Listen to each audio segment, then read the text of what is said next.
extremely brave and heroic actions by the deputy. There were other people in the vicinity.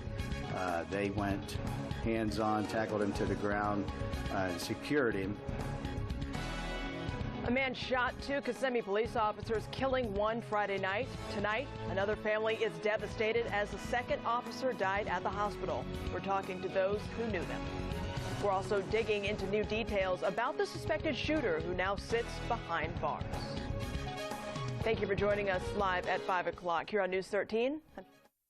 We have team coverage this evening. We will hear how this shooting unfolded, learn more about the officers killed, and we are investigating the background of the suspected shooter. First, though, a quick check of your weather. Meteorologist David Hecker joins us now live from the Weather Center. So, David, how is it looking across Central Florida? Pretty quiet out there right now, Sharon. In fact, you can see in Storm Tracker 13 live Doppler radar, not much activity right now in the area, but you can see more action brewing off towards the west. We anticipate the action to kind of fill on in here over the next, say, a couple of hours. We'll have another weather update for you in less than 10 minutes. We now begin our team coverage on 2 Kissimmee police officers shot and killed. News 13's Caitlin Wilson begins our coverage tonight live outside the Kissimmee Police Department. Caitlin, a somber day there to say the very least. And more tragic news for Kissimmee police today. Just a short time ago, they learned that Sergeant Sam Howard did pass away at the hospital from his injuries. Both Howard and Officer Matthew Baxter were shot late last night, and we're learning more information about that suspected shooter from police. They say as of today, he's behind bars. They were the epitome of what you ask for in law enforcement officers. The Kissimmee police chief spoke of both officers' courage after last night's shooting.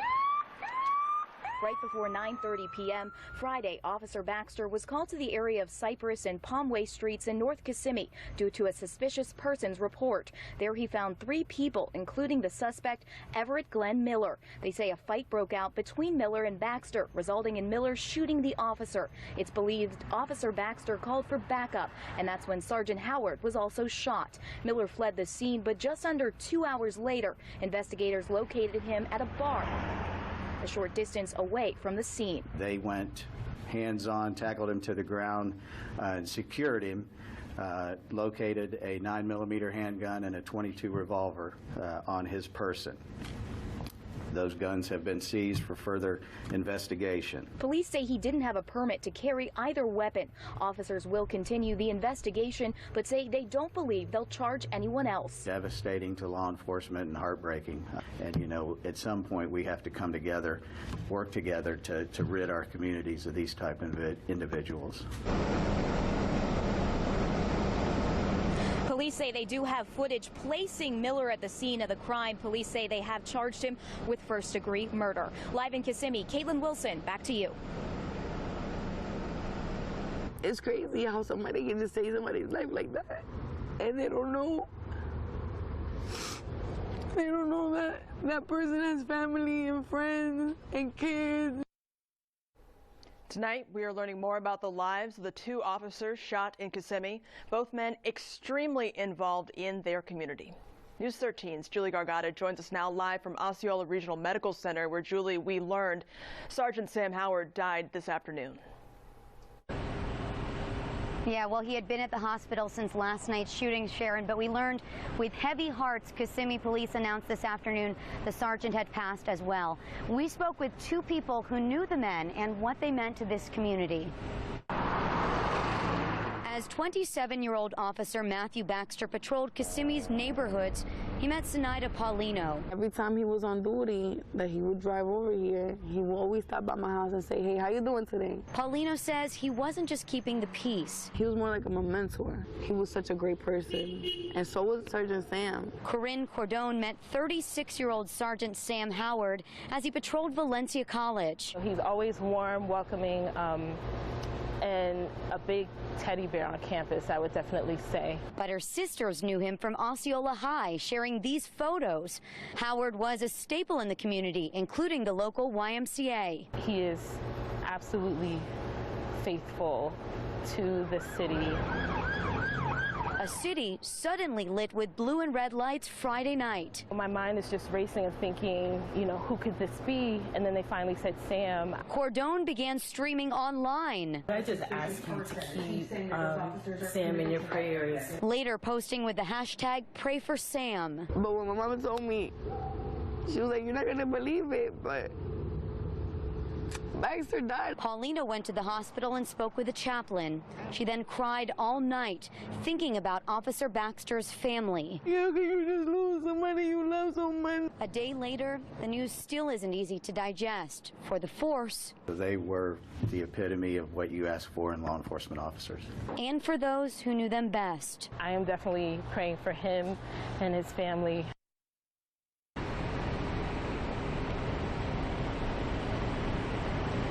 Sergeant Howard is a 10-year veteran of the force, married with one child. Officer Baxter, meanwhile, had been with KPD for 3 years. He too was married to a fellow KPD officer and had 4 children. Reporting live in Kissimmee, I'm Julie Gargata. Well, today, one of our crews also caught a law enforcement procession happening for the fallen officers. This was along I-4. Multiple agencies joined in that procession. Deputies hauled the man charged with first-degree murder for the shooting to the Osceola County Jail in Officer Baxter's handcuffs. It is likely he will face a murder charge in the shooting death of Officer Howard as well now. News 13's Sarah Panko is live at the jail. So, Sarah, what do we know about the man who's been charged for this? Sharon, we've learned that while investigators believe 45-year-old Everett Miller killed 2 police officers, up until this point, he didn't have much of a criminal history. We looked into his background and found out he does have some history with traffic court, with traffic citations for things like excessive car stereo noise and expired registration. There was, however, some concern about his mental state. Authorities say the Osceola County Sheriff's Office recently Baker Acted Miller, but didn't elaborate into why. I'm aware of he was a Marine veteran, and I know he was recently Baker acted by the Osceola County Sheriff's Office, but I don't have the information or details on that. The Baker Act is used to put someone under involuntary watch for mental reasons. As for last night's shooting, authorities say they have video that places Miller at the scene at the time of the stop. Miller is charged with murder, resisting arrest without violence, and carrying a concealed weapon. Now, the jail is holding Everett Miller in jail tonight without bond. He's expected to make his first court appearance tomorrow. Live at the Osceola County Jail, Sarah Panko, News 13. Governor Rick Scott released this statement about the shootings in Kissimmee and Jacksonville on Twitter. Our grieving hearts become even heavier with the terrible news of Sergeant Sam Howard's passing. Ann and I are praying and mourning with the Howards, Baxters, and the entire family, praying for quick recovery for all other officers. Governor Scott also called violence against law enforcement reprehensible and said Florida has zero tolerance for violence and we will not accept hatred for 1 second. And Florida justice is swiftly served against anyone who attacks our law enforcement officers. Senator Bill Nelson also talked about the deadly police-involved shootings and the need for the country to come together. When you combine this with the hatred that is going on around in this country, as we saw it expressed in Charlottesville, and it's time for this nation to come together, to unify, instead of people constantly dividing us. At some point, the people of this country have to say enough is enough. Senator Marco Rubio, meanwhile, tweeted, "We ask for prayers for them. We need more focus on targeting of officers across the country. They protect us. We need to protect them." Our coverage of the shooting in Kissimmee continues now online. There you can find a timeline of how the events unfolded, see how law enforcement and political leaders are reacting, and hear from the police chief. It's there for you now at mynews13.com. As we mentioned, a gunman also shot 2 deputies in Jacksonville last night. The Jacksonville Sheriff's Office says officers were responding to reports of an attempted suicide. When they arrived, they heard gunfire coming from the house.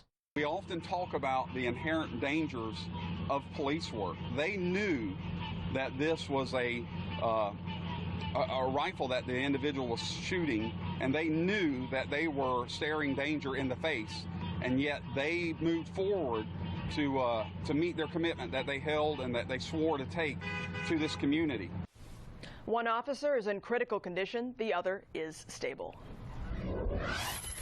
There are some new details in a shooting last month outside of Mount Dora Walmart that left 2 people injured. The shooting happened July 21st in the Walmart parking lot off Eudora Road. Mount Dora police have issued a warrant for 22-year-old Kedrick Hunter and 20-year-old Gabriel DeCouchorn. Police say DeCouchorn was holding a gun when it went off, hitting himself in the knee and another man in the back. If you know where these men are, you are asked to call Crime Line at 1-800-423-TIPS. King Felipe VI and his wife, Queen Letizia, comforted victims of the Barcelona terror attack in the hospital today. The royal couple visited victims at 2 medical centers. One American citizen is among the 13 people dead in Thursday's terror attack. A van crashed into a crowd on a popular street. 4 people have been arrested in connection with the attack, but police are still looking for the driver. At 5:11, let's turn to your Weather on the Ones forecast. Meteorologist David Hecker joins us now live from the Weather Center. So, David, what's it looking like tonight? It looks actually pretty quiet out there for a good deal of us. Maybe some rain shower activity north of Orlando, but rain change is actually going down a little bit here as we get in the next several hours. FBC Mortgage weather camera over downtown Orlando looking north towards Winter Park and the mainland areas. You can see some puffy cumulus clouds around, but we just don't have a ton of activity out there right now. On Storm Tracker 13 live Doppler radar, we have some action kind of west of 75 here, sitting up into Citrus County, back down through Hernando County as well, and some pop-ups that have developed here into far southern sections of Sumter County, northern sections of Polk County. In the metro area, we are bone dry here from Sanford all the way down to the Celebration and Disney area, but we are watching this boundary right here that's kind of pushing its way towards us. That's likely the East Coast sea breeze. So the door's still open for scattered shower and thunderstorm activity. Just looks like the best chance for that will likely end up setting up shop north of the city of Orlando. In fact, let's show you here Futurecast 8:30. Anything that's left across the air should pretty much be done throughout central Florida here. Staying muggy, though, with 8 o'clock temperatures holding, it looks like, in the low 80s. And as we head towards the overnight hours, 11 o'clock, a little bit of cloud cover around. Here we are for the morning time frame at daybreak Sunday, looking pretty quiet out there. Maybe a couple sprinkles way down towards the Treasure Coast. Those could kind of sneak into the Palm Bay area for the morning time frame. Otherwise, pretty quiet conditions. But with a little bit more moisture in place heading into Sunday, we are anticipating better rain and storm chances. In fact, notice here by lunchtime already beginning to pop up some activity across the area. So for the rest of this evening, gradual clearing showers. What's out there will continue to shut down with overnight lows in the mid-70s. I'll be back. We'll take a closer look at the eclipse forecast and what to expect over the next 7 days coming up in less than 10 minutes. Right now, another live look at Storm Tracker 13 Doppler radar.